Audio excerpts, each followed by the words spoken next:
ये रिश्ता क्या कहलाता है? फिलहाल तो हम सब यही सवाल पूछ रहे हैं अरमान से। बहरहाल हमारे जो गोयनकास और पोदार्स हैं वो दोनों निकल चुके हैं, दोनों ही परिवार अपने कुल देवी के मंदिर की ओर। क्या है ना कि पूकी की नहावन की रस्म भी हो जाएगी और पिकनिक की पिकनिक हो जाएगी, लेकिन ये सब तो तब होगा जब अरमान अपना ये जो बड़ा ही वियर्ड सा बिहेवियर है उसको थोड़ा सा नियंत्रण में लाएगा भाई।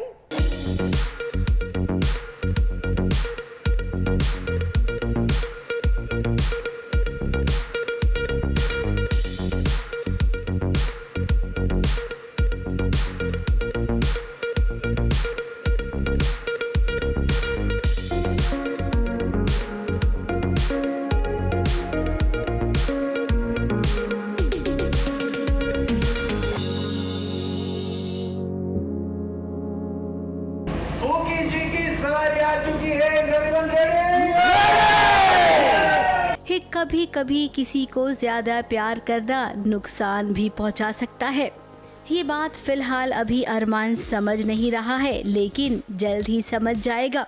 हिप्पोदार और गोयनकास निकल पड़े हैं नहावन के लिए। अब घर में जो बच्चा आता है ना, तो उसे लेकर कुल देवी के मंदिर में जाया जाता है और वहाँ पर बच्चे को नहलाया जाता है। हिप्पूकी के आने के बाद ये रिचुअल्स होने वाला है। अब एक से भले दो और दो से भला पूरा भरा परिवार, जहाँ पर इस नहावन में दोनों परिवारों ने हिस्सा लिया है।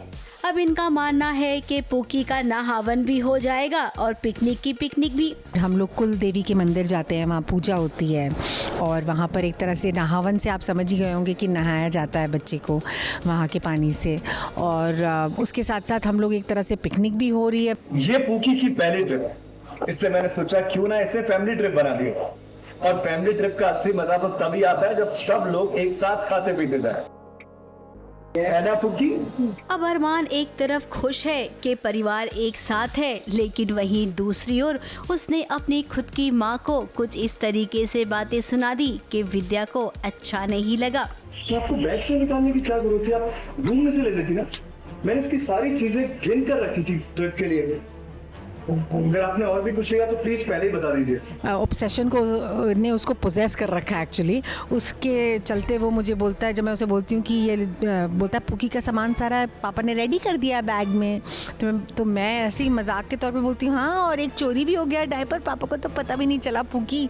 तो यहाँ पे वो मुझे झड़प देता है कि अगर आपने यहाँ से क्यों निकाला, अगर आपको चाहिए था तो आपको कम घर से लेना चाहिए था ना, मैंने तो पूरा एकदम नाप तोल के गिन के पूरे सब डायपर्स रखे थे। तो बुरी तरह से बोलता है और कुछ तो नहीं निकाला ना आपने? तो मैं नहीं, थोड़ा सा बुरा लग जाता है। और जरा अबीरा को देखिए ना, चाह कर भी वो अपनी पूकी को गोद में नहीं उठा पा रही है। हाँ, वो इसलिए बिकॉज अबीरा को बुखार हो गया था और मासा और मैंने उसे बोला था तुम जाके आराम करो। बेचारी वो पानी गर्म कर रही थी पूकी के बॉटल्स को धोने के लिए और वो सब, और वहाँ हमने देखा कि बेचारी तबीयत ख़राब है उसकी और हम उससे बोलते हैं कि तुम जाके आराम करो, लेकिन सुबह वो अलग सी खड़ी रही अपने आप। तो माता बोलती तुम क्यों खड़ी हो? तो बोलती क्योंकि मेरी तबीयत ठीक नहीं है। तो अरमान ने बोला कि पूकी के पास नहीं जाना। तो ये भी बड़ा हमें अजीब सा लगता है, because I mean very stupid and odd situation पूरे परिवार के लिए। अभी अब अबीरा की तबीयत खराब है और अरमान ने कहा है कि तुम पूकी के पास मत आना। ये पूरा परिवार समझ गया है कि इन दिनों अरमान कितना ज्यादा पॉजिटिव हो गया है अपनी बेटी को लेकर। वहीं रूही ने तो कोशिश की है दोनों परिवार को एक साथ लाने की, ताकि अरमान अबीरा कुछ अच्छे पल बिता सकें। उसे क्या पता कि नहावन के इस प्रोग्राम में जितना सेलिब्रेशन होगा उससे कहीं ज्यादा कलेश भी होगा। ABP news report.